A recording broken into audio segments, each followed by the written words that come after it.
Hi, and welcome to Talkward. I'm Marty Dundix, editor-in-chief of Weekly Humorous Magazine, and today I am joined by funny man David Martin. Hi, how's it going, Marty? This is the first time we've met each other. I know. David is a comedy writer.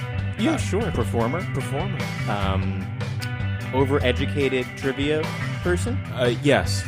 I would say so. Overeducated, underemployed, and look after feral cats out in Queens. So those are all red flags. Absolutely. For somebody who's probably crazy. Well, thanks for coming in, and welcome to Talkward. Thanks for letting me in here. I was surprised No was problem. allowed in here. I know. I'm always amazed when I'm allowed in a place where people are actually like functional and doing things. Yeah. And have like created businesses and have like drive and ambition and persistence. And then I'm always afraid that I'm going to be kicked out because I don't belong here. They're like, excuse me, sir, are you supposed to be here? I would truly say no. I know I'm not. I'm not. You did look like that when you went through the little turnstiles. I was like, no, I really don't belong here. I'm not supposed to be here. Please, somebody expose me as quickly as possible. I can't keep this up. I hope there is a public shaming floor, or so I wouldn't mind That's being on in 6. stocks. Okay, Yeah, they have stocks up on Okay, 6. all right, great. I would feel better then about being here and taking people's So space. you have a monthly show. Monthly storytelling show. UCB. It's a storytelling show that's been going on for 11 years now. It's been going on since 2006 February, And it is called The Nights of Our Lives. The Nights of Our Lives. And it is usually the last Wednesday of every month, but to make it a little bit more complicated, it's technically the 4th Wednesday of every month. Sometimes there's 5 Wednesdays in a month. Oh, that's true. Mm-hmm. At 8 o'clock. And I can't believe I've been doing it for this long. You sometimes wonder where the time goes. So, this is a storytelling show, so it's not like a stand-up show. It's people telling humorous, sometimes dramatic, sometimes not funny stories. Sometimes poignant, sometimes bittersweet. Yeah. You never know where it's going to hit you. And when you pick these people, how many people have told stories? I went to a show last night, and I was blown away at how great this was, and I can't believe this is the first time that I've discovered your show, and I've lived in the city since 2002. I know. I'm sorry that. And Jesus, and it was funny. You were like, so this is the last show we're doing here, and I was like, I can't believe this is the only one I went to. Like that, fuck it, this is closed. We're done now. But they're moving the theater to another theater. They're moving the theater out to Hell's Kitchen, and it's the which I'm not crazy about.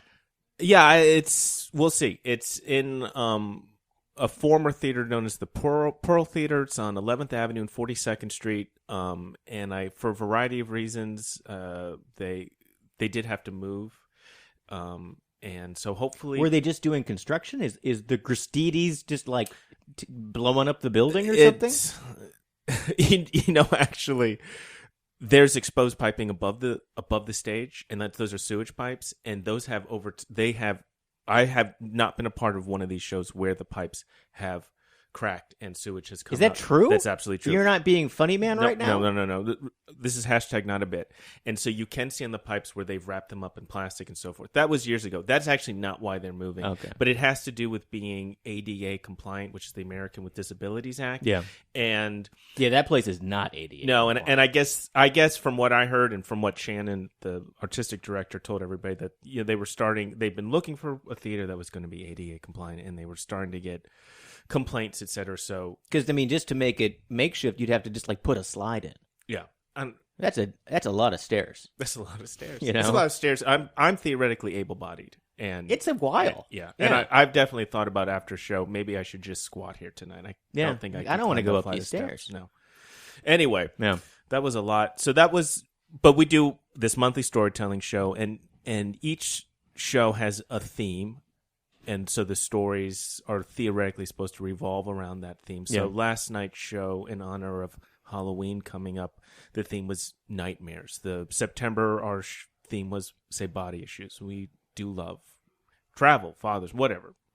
And that's kind of the hook of the show. So what I thought last night, and I thought all the stories were great, but no one actually literally gave a story about a bad dream they had. No, what's crazy, Marty, is, and you... Because I was thinking that's what I was getting at. Right, yeah, you don't understand metaphor or abstract thought, and thankfully our performers... you really wanted 4 stories about people... So there was this time. I was thinking, because I was thinking nightmares. Like, what would I tell? Like, well, the other day, my fingers kept falling off my hand, and I was freaking out. And then all of a sudden they'd be there again, and then all of a sudden they fell off again, and that kind of stuff. Yeah. Like my teeth keep falling out, or you'd be great on the show. I mean, I right have now, wings. right or, now, this is a fantastic audition for the show because that You would have been a great story. Nobody ever will love me. Just so many Yeah. hilarious things in my Yeah. nightmares that Yeah. I could have told that kind of story. But anyway, but the stories last night were great. Ophira Eisenberg. Yeah, Ophira, she hosts great. NPR's Ask Me Another. Yeah, that's a great show. Yeah, no, Ophira's been doing So the she was- show for a long, Oh, really? long time. Yeah, for probably 5, So- 6 years. Who are some of the big hits you've had that your show has been obviously a launch pad for their career? Yeah, obviously Launchpad. Well, Chris Gethard of the Chris Gethard Show. It was his idea to start this show. He wanted to do a storytelling show that would be a less pretentious version of The Moth, and that was the I'll give you that. to use a pretentious term, the raison d'etre of this show. So we had we started with people like Anthony Tamanik, who does he's Trump on the President show. Curtis Gwynn, who's written for Narcos and a lot of great Netflix shows. John Gabris, John Mulaney, Nick Kroll, Chelsea Peretti, Andrea Rosen. They're huge. I mean, that's Brooklyn Nine-Nine. That's Yeah, I mean, Nick definitely. Kroll, that's Yeah, the lead. John and Nick did the show a bunch of times. I think Chelsea did it maybe 2 or 3 times. We had, And it's just like word of mouth. People just hear about the show and they were just like, I have something. Like, how do you get your guests? well, I mean, it's. I'm doing the show for 11 years. I mean, it's from Do you watching plan people a perform. lot ahead? Like, do you have your You're giving me a guests- credible amount of credit here. Do I plan ahead? I tell myself every month, I'm really going to book, say 2-3 months in advance. I'm going to actually get on top of this, and then it's about 3 weeks before the show, and and you're freaking out. I'm freaking out, and then usually the way I handle with panic is then to ignore it and then figure it will fix itself on its own. Like, no, this show will book itself on its own. And crazily enough, it's never done that. I've never woken up and then the show was booked. But we one thing that I really like about our show and that I think does make it unique is that over the years, it kind of has another pretentious term, a repertory feel to it. You have a lot of those I've picked up and only just met me. meeting you for 2 days. I'm sorry. This guy, he knows some words. Yeah. He's got the best words. It has got me really far in life. And Exactly. You're here. boy, I tell you. So what I rotate in storytellers. Yeah. And especially when we first did the show, Anthony and Curtis and John Flynn and Chris Gethard, they would do the show all the time. So if you came to the show for, a year, 2 years, you got to learn about these people. And whether that was good or not, because these stories initially were just remarkably outrageous. I mean, it was like Charles Bukowski meets the Marquis de Sade. And I guess if you want to hear about that, and it was funny. Yeah. It was funny because that wasn't your own life. And you're like, Yeah. thank God I've made bad decisions, but I haven't actually made these horrifically bad decisions. That's why people love those kind of stories. Thank God that's not me. Thank God. Yeah, that's one of those, for 45 minutes, you're like, thank God that's not me. I came into this thinking my life was shit, but after hearing that guy's life, I feel great about myself. I feel really good about myself. It's uplifting. So Adam Wade, who closed the show last night. He was great. Adam is... So is he on all of your shows? He's been... I got that impression, but I didn't know that for a fact. Yeah, Adam has been doing every single show for at least 6 years. Because you were unnecessarily cruel to him. Yes, that's when I realized, he must be like a regular friend. Adam is... yeah, that's how you do, because we have developed this rapport, this banter, where I am needlessly horrible. Yeah, So you were I just disgusted by treat him as though he's just this repulsive vermin. And actually, Adam is the reason why I do this, because Adam is a very genuine, kind, sweet person. Yeah. And in the comedy world, it's like Adam. There's very few of those people. And is he a performer? Yeah, so Adam, a comedy, is he like a stand-up comedy guy? He's a storytelling guy. So he teaches. There's a whole world that I know The Moth is very storytellery, right? And your show is very storytellery, but there just seems to be such a when you said the one what was his name? The guy from the WNYC, was it Jim WNYC? O'Grady. Jim O'Grady, Yeah. who had a title of winning some sort of an Well, he had award one at for- the Moth has these storytelling Okay. competitions. They're called slams. Now Adam, who closed for us, he's won 20 of those. That's a lot. And so I used to introduce him with that and do a bit because he stopped doing them, so he stayed at 20 for a long time. So I'd say, he's at 20 and people would applaud it. I'd say, actually, it's not that fucking impressive because he's been at 20 for years. So it's like Tiger Woods who's won 14 fucking majors. Right. And what has he done lately? Exactly. Nothing. Nothing. So what are we fucking applauding? Somebody who's just stayed in the place, who's treading water. So that's how I would introduce him. And he keeps doing the show. Why he talks to me, I don't know. He just likes the abuse, I think. Yeah. You just get meaner and meaner. I just to him. get more and more horrible. And Adam is actually a dear friend. So you can see why I have. You can see why I take care of feral cats in Queens. As you were screaming at your very good friend, you could see Ophelia Eisenberg just cringing like, But she knows. Oh no! Oh God. my goodness! No! Was she? my! Well, she knows. My God, she's been performing with us, so she knows. I hope he doesn't point some of that venom at me. Oh my God, I say worse things to him backstage. Okay, so she knows. But that's because I love Adam, and he teaches storytelling class at the Magnet, and he has been doing that for a long time. And just to plug him, he has an incredible storytelling album called The Human Comedy. It's on iTunes. He just recorded another one at the Magnet 2 weeks ago. And he's we've had, I don't like to rank the storytellers. We've had Curtis Gwynn, Anthony Tamanek, John Flynn, Gethard. These were all remarkable storytellers. And we're really great at the craft because we get a lot of people. We've had big name people who come on up and they clearly haven't worked on their story. They think that you can just get on up and treat it like you're sitting at a bar telling somebody an anecdote, and they ramble for 15, 20 minutes, and it's actually like painful. Yeah. But all those people, John Mulaney and Nick Croy, I always just think about how well prepared they were. And so whenever I get somebody who's younger and wants to come on up and they haven't really worked on their story, I kind of try to tell them, we've had these people who are really big now. This is hard, actually. And you do it because you have to work at it. Right. You can't just wing it. And so Adam is one of the hardest workers. Adam is always prepared. And that's not then to make it seem like, he's consistently boring or something. But you go up and watch him perform, and you think he's just extemporaneously talking. Yeah. And he's marvelous. He's like in the city, I think he's probably the best storyteller.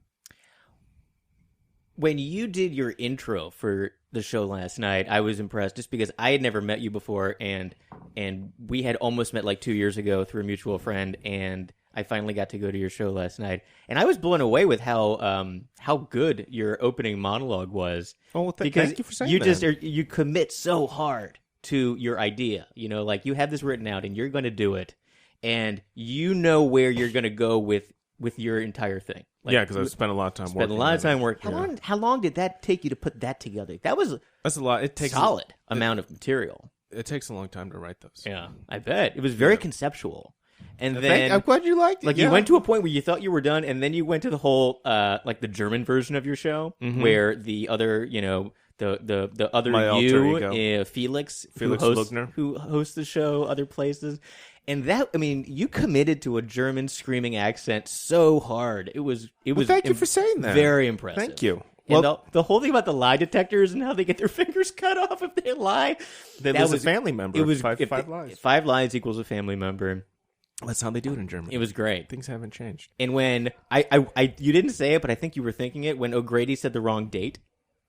I wanted you to say you lose a finger. I didn't know. When he said 2017, because everyone was like, "Wait, what?" I know, and That's I should now, right? But you didn't stop him, and it would have ruined his momentum. I didn't know because I knew I've heard that story before from him, so I knew he'd made a mistake, and I didn't know if I should do a joke about the buzz or if I should say, "Hey, Jim." So Anyway, well, I'm really glad you liked the opening. It was fun. Oh yeah, the whole thing was great. It was solid. All the openings that I do are from this. And when persona, when Ophelia, it's all from the persona of this a great character of this skewed, morally bizarre human being, and so it's very helpful. How long did it take you to develop that alone? You've been kind of doing it, or you've been always kind of a jerk? That is honestly always been like a go-to character. Yeah. I mean, ever since I was a kid. Yeah. Okay. Somebody who's just like horrific, and you're like, why does he think? Who is this person? Because he is blithely unaware. Who is this guy to say this to me? Right? But he's like just blithely unaware. Those have always been though my favorite comic tropes. Yeah. People like that. Whether it's like, The Office or Basil Fawlty or like it's a or bit Donald of like, Duck. You might like a Donald Duck. Maybe like I think sort of a Steve Martin early in his career when he was kind of like just disgusted by people. Yes, in his live. Absolutely. Like when I mean Steve Martin, one of my favorite comedy bits on Forgetting the Album is where he talks about his girlfriend who just died.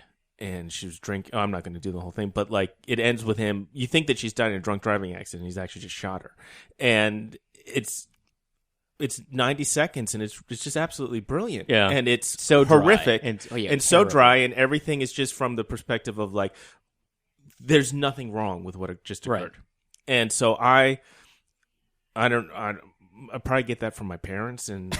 Just like this complete asshole for no apparent reason. This like you talking about my father? This self. Yeah. So I mean, so I've always done that persona, and that was actually Geth had always loved that about, and he's like, just do that for this show, and and it helped. You commit to it in a way that let's say. Like Colbert used to commit for the Colbert Report to his character so hard. And I think you have to. And the way that you were able to interact with people, keeping that character and saying what that kind of jerk guy would say, like when your guy who did last, what was his name again? Adam Wade. When Ophelia dropped the cap of the water, and he thought that you dropped the cap of the water, but you were actually helping her pick it up. Yeah. And he like chastises you, and you kind of look at him like, "I'm sorry, I was just trying to do the nice thing."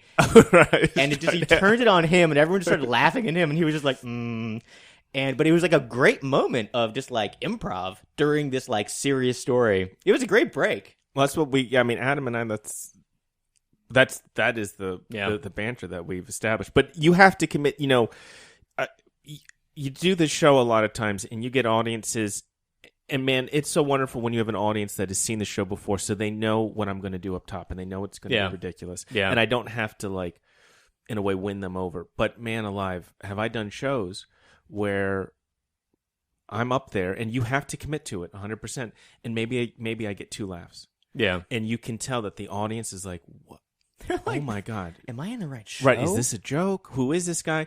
But you have to, it doesn't matter. Like, and that's what you learn from just doing improv and sketch. Because definitely when I first started, performing, doing stuff, absolutely, you don't get laughs. You start to panic. Yeah. You start to do stuff where it's like, hope I get a laugh. Yeah. And even though they teach you, don't do anything to get a laugh. Yeah. But then you just have to do it for years. Then where you're like, you know what? If people don't laugh, it's not the end of the world. Right. And you have to act as though what you're doing is the right thing. Right. Whether it is or not. So what was your comedy education? It was all at the UCB. Okay. I came up studying improv and was put on this Herald team with amazing people, Bobby Moynihan and Charlie Sanders. Whoa! Jeff Hiller, Katie Dippold, who, wrote The Heat and those movies. My friend did a UCB class, and Bobby Moynihan was his teacher. So at that point, he was an instructor. Yeah. And Bobby was absolutely I took classes with Bobby, and Bobby is, just one of those people who was just a marvelous talent, marvelous performer. And also just, it sounds so lame and cliche. He's just a really good guy. Yeah. Like, I can still email Bobby, and I'll get an email back from Bobby. And if anybody knows anything about the entertainment industry, trust me. That's right. Yeah. That's where when people move to a certain level and it's not even, he's just a really good guy. And he deserves everything that's happened to him. So, these are amazing people I was able to perform with and to learn from. And so we were on this group called Police Chief Rumble, and we were definitely the stepchildren of the theater because we just did crazy shows. Some were just awful, and sometimes they could be great. But so did sketch and improv and tons of improv, and with amazing, like, Zach Woods. I did a lot of shows with him, and like Zach Woods, that really tall, skinny guy on Silicon Valley. Yeah. He was on The Office, and He's great. And he was another one of those people, and I just where he made. He's a really friendly guy too. I was at a UCB, Zach's marvelous. Like, I don't know, it was like a holiday party or something, and it was like, I think it was right when he was starting to be on The Office and stuff, and he was just. I had a buddy that was. Do you know Eli Newell? Eli, yeah.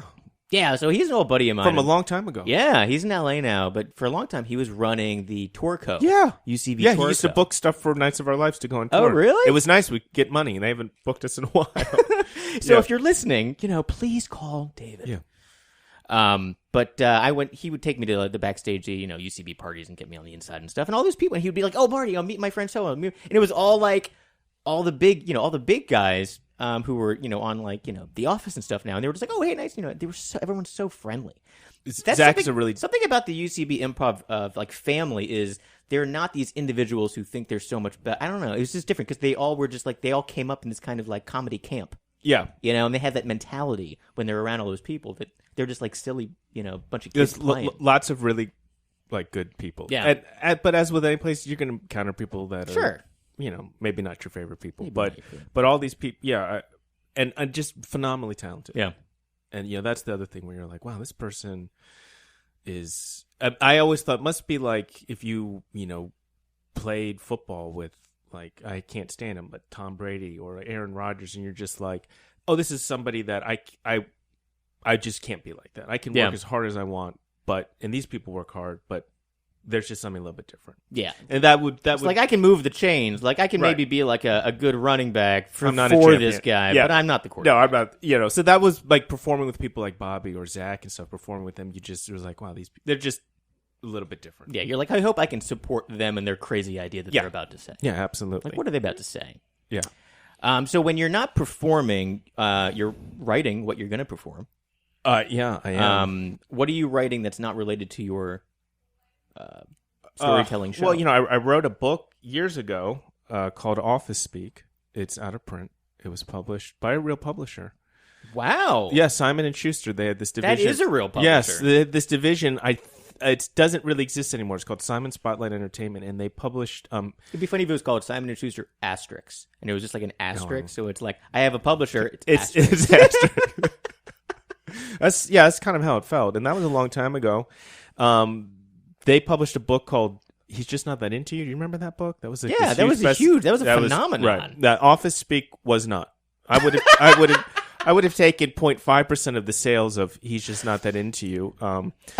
So if in the relation of two books that could be similarly coming out at the same time, there's 30 Rock and there's Studio City on the Sunset Strip. It was basically you were Studio City. Yeah, basically.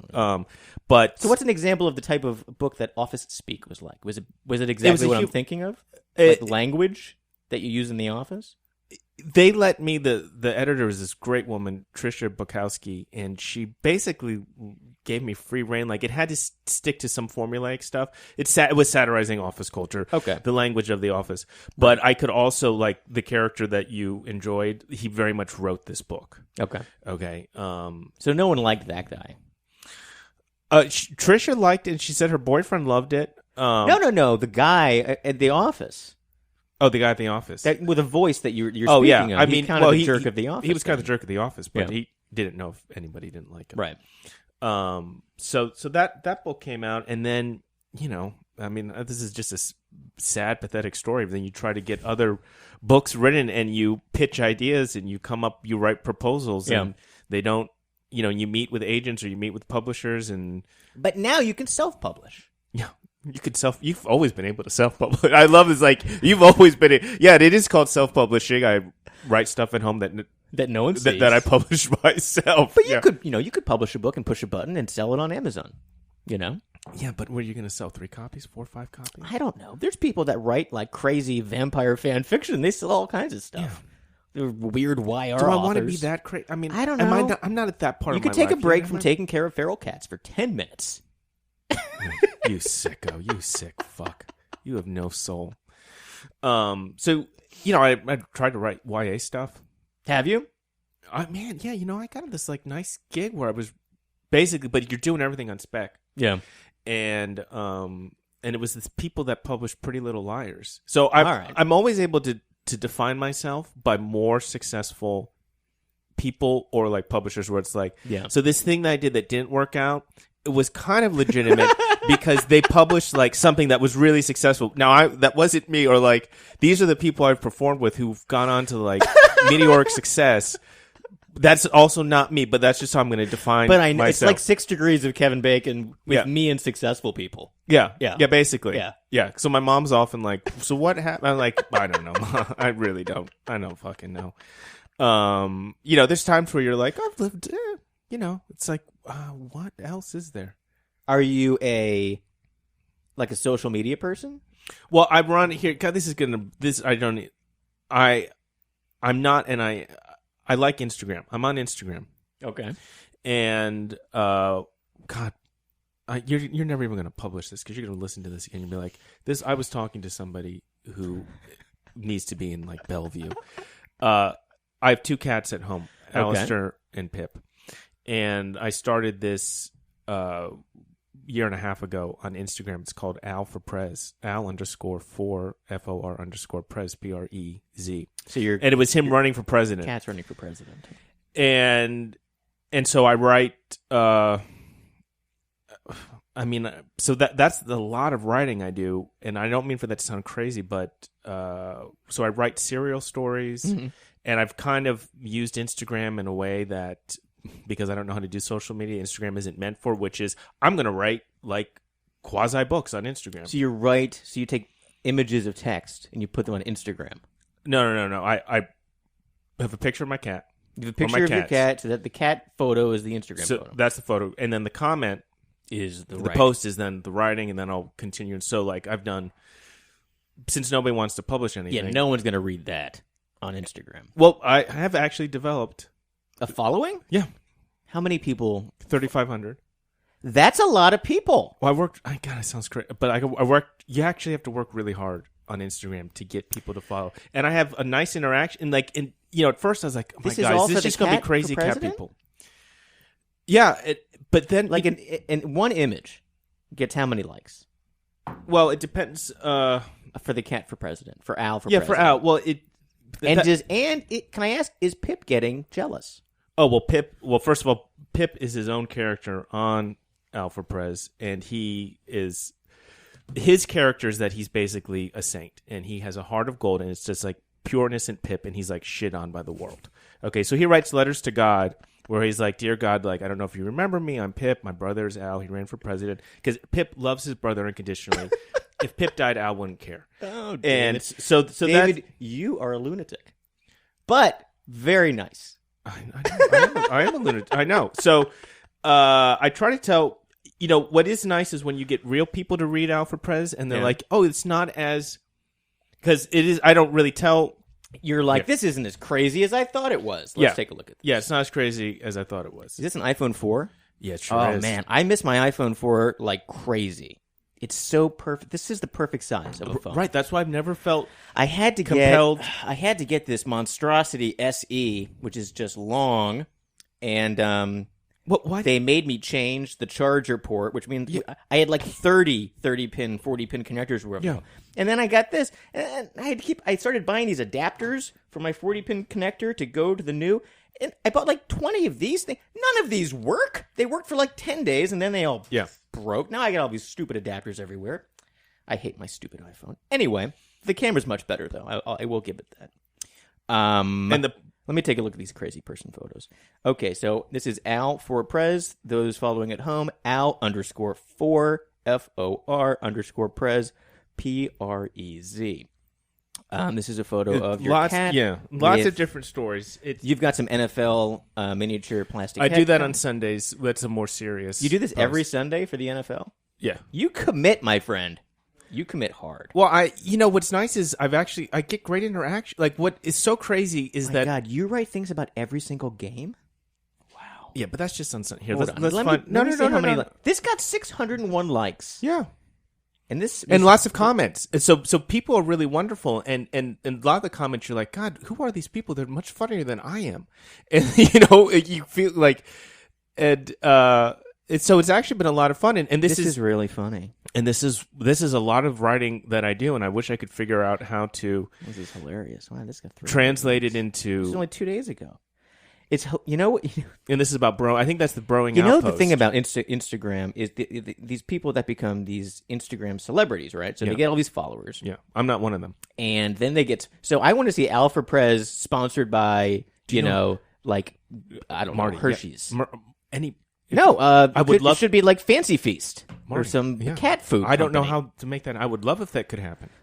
Well, you know, if you're listening, if you're at home, Fancy Feast out there and you're listening to this and you're like, I really want to get my brand out there, you got to talk to Al for Press. I have definitely said in posts that we will sell out. I have made that perfectly clear that Alpha Prez, that Al Pip, and my persona is the dude. We will sell out. I have never at any time said, "Oh no, this is art. This is too." No, I'm way above it. We'll sell out. I'm too old for no, but there's a purity to this. No, write me a check, whatever. I'll do anything. I'll do anything. I will prostitute. Gonna put my 2 cats. Gonna put the cats in some kind of a weird pasties or something. Make it dirty. It doesn't matter. Doesn't make matter. it really Doesn't matter. weird. Make it really weird. Yeah, yeah. So this is Alpha Prez, and this is actually a lot of. It's. I mean, are you on the Twitter? No, because I don't. You focus on this. I never understood. I actually never understood Twitter, or the appeal of Twitter, and it was overwhelming for me. So I don't like Twitter or Facebook. What I like about Instagram was that truly, I can write these short stories and I can write these parodies. So that's what I like to do. Is I did this whole noir parody because I love to write pastiches and satires. Yeah, and you can do it. Not to sound crazy, as I started to write this more and more, I kind of thought of this in terms of the old newspaper comic strips, from the 30s and 40s and 50s. So whether it's like a Little Abner, Pogo, or things like that, where you can have a continuity, you can also have standalone stuff. Yeah. And then the more people read, if they keep reading it, they understand that these characters, like Mark Trail. Oh God, Mark Trail, Jesus fucking Christ. It's like they never ended a story on Mark Trail or Mary Worth. Yeah, it was I'd like it was it like to a be soap better than opera. Mark It Trail was like and soap Mary. opera in 3 panels. Now you It make took me forever. feel awful. Mark Trail, Mary Worth. I was trying to, align myself with these classics, and you're like, oh, this is like Family Circus, Like Beetle Bailey. Yeah, you're like, oh, like Hagar the Horrible. Oh my gosh, You wish. yeah, you know what? Yes, I would love to have gotten wish. that paycheck. Absolutely, will sell out. So, I don't know. I'm crazy. So I really love. okay. I love doing this because You could get. You know what? Honestly, if shit my dad says can get a CBS sitcom deal, Al for Prez could probably get a book, right? you would. Yeah, you would think you try to tell they're people. they're out of ideas. Yeah, They got nothing. and So, this is you have a following. and I like to think it's decent writing. It's a lot of writing. It's a lot of writing. And there's a lot of stuff, and it's a lot of weird stuff. But what I like about Instagram is basically at this point, I'm just going to write what I find amusing. yeah, And, I think it's great. What projects do you have coming up? I think it's great. You haven't even read it. You're looking at me. You might read it. From what I saw, I think it's great.